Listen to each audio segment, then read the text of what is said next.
good public relationship management is very crucial to your business and personal branding. A well-managed PR spin can even do this. And for today's segment, we are pleased to invite Mr. Wesley Gunter, Managing Director of Right Hook Communication, to share with us about the PR and event industry in Singapore. Hi, Wesley. Thank you for coming on to the show. So could you share something about yourself and your company, the Right Hook Communication? All right, thanks, Dylan. Okay, I'll make this very short, my elevator speech. Okay, Right Hook Communications is a local boutique agency. We are Singaporean born and bred. We've been around for 7 years already, and we handle clients from various industries, whether it's F&B, lifestyle, security, and even environmental. So if you need an agency that will give you the punch for your brand that it needs, call Right Hook Communications. So you are the Managing Director of Right Hook Communication, a PR company in Singapore, and I heard you are once upon a time a professional boxer? No, I was never a professional boxer, but I used to take boxing and martial arts before. I still do take part in boxing sometimes, but not competitively. Great to have you here today because we would all like to find out, so what is the challenge faced by the PRs and the event industry, which is supposed to be a very vibrant industry in Singapore now? I think one of the biggest challenges is that for the PR industry, it's quite broad, right? But a lot of the clients within the lifestyle industry, like hospitality, MICE, F&B, they don't have budgets now for marketing and PR, especially because they're in survival mode. So that's a huge chunk of my clients, even in startups, tech industry, for some PR firms which specialize in that area, it's also a downfall because they're not getting investors as well. So growth has basically slowed everywhere, right? However, I do see that there is opportunity in one area of PR, which is crisis management. That probably would see some growth once the economy picks up, because a lot of large brands will need to do recovery when it comes to how to recover their brand image, etc. And in case that there was any negative backlash, they need to recuperate from that. Yeah, absolutely right. And one of the biggest crisis management that a lot of firms and even personnel have to do now is the managing of fake news. Once upon a time, there was an authority that we can depend on to tell us what is real and what is fake. And you can see from in US right now, the authority are the ones spreading the fake news. So how do we know what to believe in, and how is PR going to manage this thing? That's a very good question. I think that we can't really depend on PR agencies to manage fake news, or one governing authority for that matter. I think managing fake news is basically the responsibility of the individual, because it is the individual's responsibility to make sure that they are well informed. And there's really no excuse about that. Because now with so many sources out there, right, you don't just have to depend on, last time, without the internet, there was just your local news that you had to depend on, or whatever is on TV. Now the whole world is your news source, So I guess depending on the individual, they will need to evaluate what is real and what is not real from the various sources that they are basically looking at, right?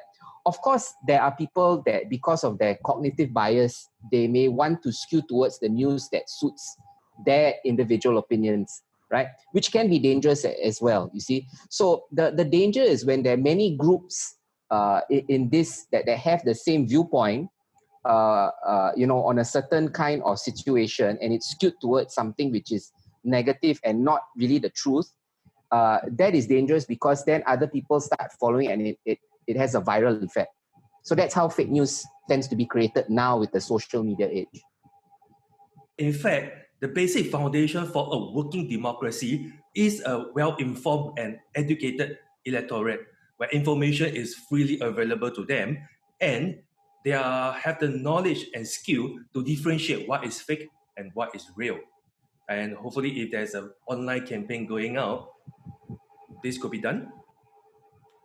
Possibly. I think that, every news source in some way has an agenda.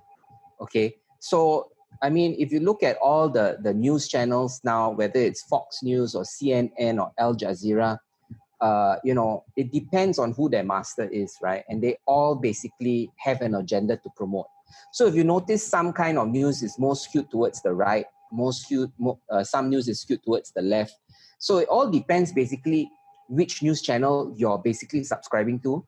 So how to differentiate what is maybe more closer to the truth is by basically watching everything, and then you'll probably have to read between the lines to find the absolute truth. Correct. That's for both online, offline, official, and unofficial media. That's right. Okay. Now, most of the PR agency in Singapore are SME like yourself, and most of the companies are actually engaging more boutique firms to handle their PR. So, how is the SMEs coping with the COVID-19 crisis? Of course, we all know that the SME employs 70% of our workforce in Singapore. Well, I'll just speak on behalf of my experience. I think as an SME, it has been a very difficult and trying time. I think many of my clients, which are in F&B lifestyle in the MICE industry, have been pushed forward, especially for big events. They've been pushed forward to next year. So there's quite a loss in terms of revenue. But I think that the opportunity for many small firms is that they are able to reinvent themselves now, and not be so dependent on rental space. So I think the future would be, rental options that are more flexible, like working spaces. That's going to see a big boom, I predict. Working from home is also going to be the new norm now. And to be honest, I've been doing that for the past 2 months with my staff and my whole team. There's really no issue in working from home. In fact, I think many of them seem happier because they get to spend more time with their family. It's more flexible. They don't have to waste time on commuting, right? Of course, sometimes an office space is good for working, right? Because sometimes you need to focus. But I think the flexibility needs to be there. And this is where we start to reinvent ourselves, small businesses. How do we service clients? How do we manage staff? And how do we keep costs low? This is a perfect time for us to basically look at the drawing board and basically cut out the fat, right? So that we can thrive once everything recovers. Correct. In fact, I think working from home has sparked our creativity. Like now, we are doing this segment using Zoom instead of in the traditional recording studio.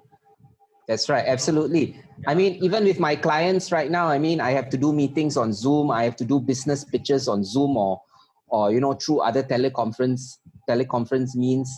So, you have to innovate, I guess, with technology. So Wesley, so how can we as a country help SME like yourself come out from this crisis stronger?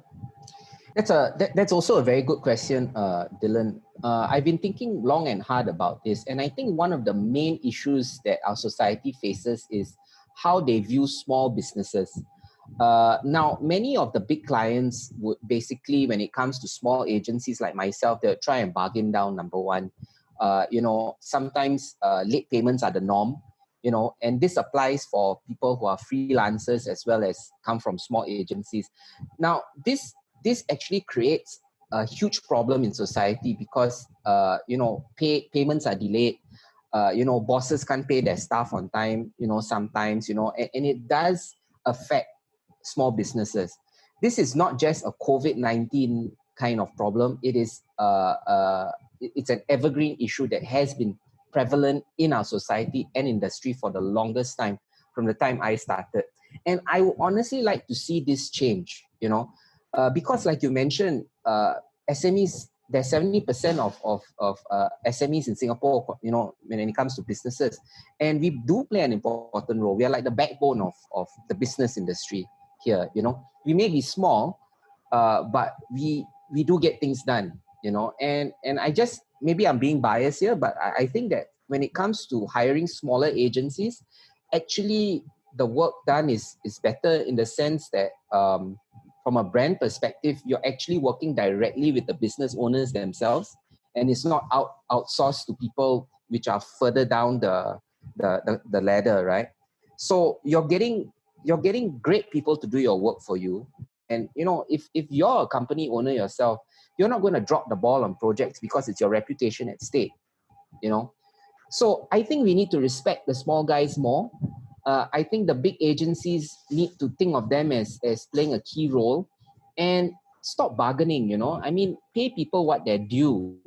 That's really important across the board. I mean, this is something which I cannot emphasize anymore, but I think this has to stop. Yes, Wesley, correct. And not just SME, the payment issue has also affected the gig economy very hard. So I think as a country, as a people, we can look at is, of course, cost reduction, supporting the SME in more grants and funds, and hopefully promote a culture where more customers choose to support SME, maybe starting by our government procurement. Choose local SME first. And I'm sure they pay on time. Yeah, I think you hit the nail on the head, Dylan, because I think that there should be a local first policy.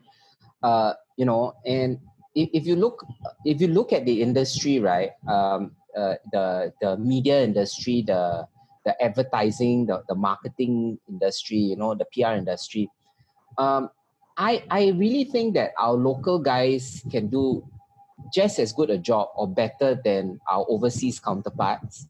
I mean, we are informed of what is on the ground in Singapore.